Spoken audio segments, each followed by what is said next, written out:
Curious paths में आपका स्वागत है।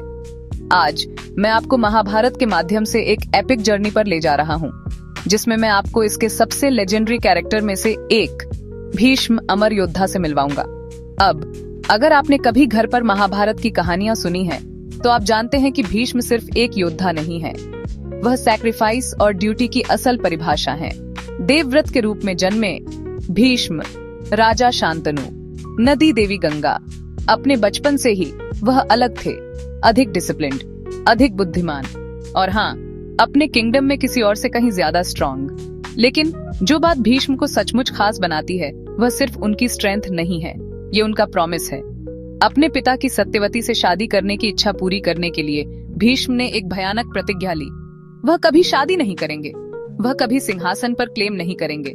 सोचिए जरा, सब कुछ छोड़ देना, प्यार, पावर, यहाँ तक कि अपनी खुशी भी, सिर्फ अपने पिता की खातिर। और इसी प्रतिज्ञा के कारण वह भीष्म बन गए, भयानक शपथ वाले। लेकिन उनके सैक्रिफाइस यहीं खत्म नहीं हुए।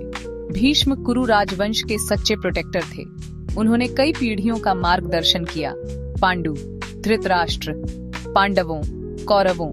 जब महान कुरुक्षेत्र युद्ध छिड़ा, भीष्म पहले से ही बूढ़े थे, लेकिन कोई भी उनके स्किल या बहादुरी का मुकाबला नहीं कर सकता था। उन्होंने कौरव सेना का नेतृत्व किया, नहीं क्योंकि वे दुर्योधन के गलत कामों का समर्थन करते थे, बल्कि क्योंकि वह कुरु एल्डर के रूप में अपनी ड्यूटी से बंधे थे। युद्ध के मैदान में भीष्म की उपस्थिति एक पहाड़ जैसी थी, अडिग, शानदार। यहाँ तक कि पराक्रमी अर्जुन को भी उनका सामना करने में मुश्किल हुई।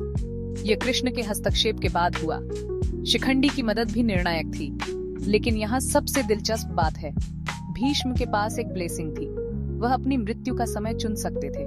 बाणों की शैया पर लेटे हुए, घायल लेकिन अभी भी जीवित, उन्होंने उत्तरायण तक सही समय का इंतजार किया। अपने अंतिम क्षणों में भी भीष्म ने युधिष्ठिर और पांडवों के साथ अपनी बुद्धिमत्ता साझा की। धर्म, शासन, जीवन, उनका जीवन, सैक्रिफाइस, साहस, बुद्धिमत्ता एक टाइमलेस लेसन है, सिर्फ राजाओं और योद्धाओं के लिए नहीं, हम सभी के लिए।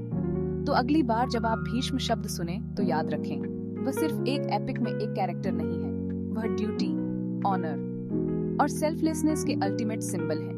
क्यूरियस पाथ्स पर आज मेरे साथ जुड़ने के लिए धन्यवाद। अगर आप इंडियन माइथोलॉजी से और अधिक एपिक कैरेक्टर और कहानियों को एक्सप्लोर करना चाहते हैं, तो सब्सक्राइब करना न भूलें। अगली बार तक क्यूरियस रहें।